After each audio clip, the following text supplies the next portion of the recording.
Kyriakos. Thank you, Makis. So we were discussing the Savings and Investment Union at the previous ECOFIN in a similar public forum as well, and we were discussing a different element of the portfolio. The terminology I attempted to use back then when we were speaking about this was that this is the most consequential policy agenda in Europe. And I also lauded the efforts of Maria Luis, which I will repeat today, because this is a great effort, and she's spearheading this process with leadership. There are certain issues which, when we're discussing them publicly, citizens grasp them. We discussed energy yesterday at the Inclusive Eurogroup format. It's the number one topic discussed internationally. It's fully grasped. When we're discussing the SAU, this is quite more technical. So it's a policy challenge, but it is also a communications challenge on our end to convey to citizens why this is important and why we call it the most consequential policy agenda in Europe.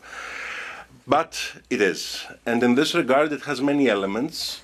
I wouldn't qualify some as less important than others. I would say it's like American football. We're trying to get inches in the field. And this is exactly what the Commission is trying to do. In one phrase, you have our full support in this endeavor. And the discussion on market integration and supervision is a central part in that effort. We have two structural transformations that we're facing today as Europe. The first one is that capital markets remain fragmented. Liquidity, infrastructures, supervisory practices, they're still largely organized along national lines. The second is that financial innovation is accelerated rapidly through technological progress, from AI-driven trading, digital financial infrastructure, to tokenization, to new cross-border platforms. Especially with regards to the latter, if I may say bluntly, what's the plan? To do it times 27 or to do it centrally? I think that the question is rhetorical. We need to create economies of scale and regulation as well. And the two developments that I just mentioned are largely interconnected.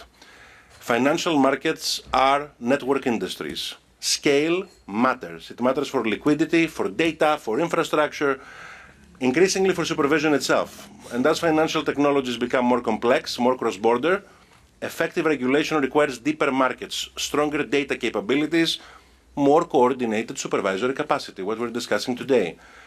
And fragmented markets are not just less efficient, they also make supervision harder. And in this context, the package that you brought here today, the market integration and supervision package, is a very important step forward. By strengthening supervisory convergence, by giving ESMA a stronger and clearer role, we can improve the consistency of supervision across the Union. This should be done without creating overlaps between ESMA and the national regulators, whose proximity to markets and expertise remains essential, but I think that this is acknowledged in the proposal. The objective is not duplication, it's a more coherent and effective supervisory package.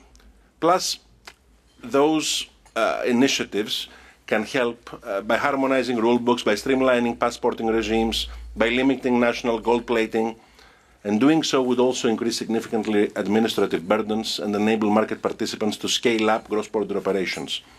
There are many discussions taking place along the lines of the broader portfolio. I recently heard Chancellor Merz, for instance, speaking about the idea of a single European stock exchange. Those reflect the broader recognition that scale matters in capital markets. We adhere to this. We should all adhere to this. And when we're discussing this broader portfolio, and I end with that, generally speaking, I've heard Maria Luis say it, we all agree, and then there is an asterisk with, but there is this specific thing that I would like to add. Unless we realize that the latter is less important than the former, no progress will be made. And it should be made because the opportunity cost of time here is monumental. We don't have it. We simply don't have it. And this is why you have our full support. Thank you.